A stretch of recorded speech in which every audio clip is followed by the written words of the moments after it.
सिंधुदुर्ग जिल्ह्यात भक्तिमय वातावरणात गौराईचं आगमन करण्यात आलंय। गौरी पूजनाच्या दिवशी औसा मानवण्याची प्रथा आजही जपली जाते। विविध भाज्यांची पानं आणि फळं सुपात सजवून हा औसा तयार केला जातो। तर स्त्रिया अत्यंत उत्साहात गौरी पूजन करून औसा ग्रामदैवताजवळ मानवतात। तर या परंपरेचा आढावा घेतला आमचे प्रतिनिधी उमेश परब यांनी।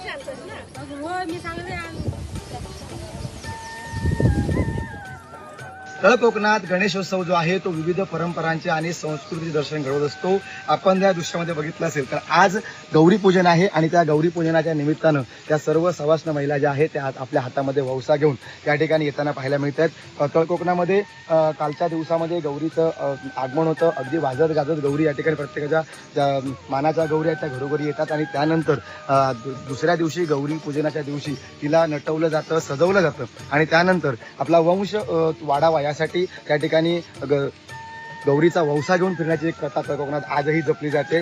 आपण जर या दृश्यामध्ये पाहिलं असेल तर सर्व सवाष्ण महिला ज्या आहेत त्या आपल्या हातामध्ये एक सूप घेऊन या ठिकाणी जाताना पाहायला मिळत आहेत। तळ कोकणामध्ये विविध ज्या वनस्पती आहेत त्यांची पानं त्याचबरोबर विविध जी फळं आहेत ती या ठिकाणी त्या वौशामध्ये घालून हा वौसा सजवला जातो आणि त्यानंतर हा वौसा प्रथमतः मानाच्या गौरींजवळ आणि त्यानंतर ज्या इथले ग्रामदेवता आहे त्या ग्रामदेवतेच्या ठिकाणी घेऊन नेला जातो आणि त्या ठिकाणी हा जो वौसा आहे तो मानवला जातो आणि त्यानंतर जो वाडीतील जेवढे गणपती आहेत त्या गणपतीकडे जाऊन त्या ठिकाणी हा जो वौसा आहे ती मानवण्याची प्रथा आजही तळ कोकणात जपली जाते। आणि एकूणच हा जो गणेशोत्सव आहे तो विविध परंपरा आणि संस्कृती दर्शन घडवत असतो आणि त्यातच हे आज या गौरी पूजनाच्या निमित्तानं हे वौसा जो मानवण्याची प्रथा आहे ती या ठिकाणी आपल्याला पाहायला मिळते।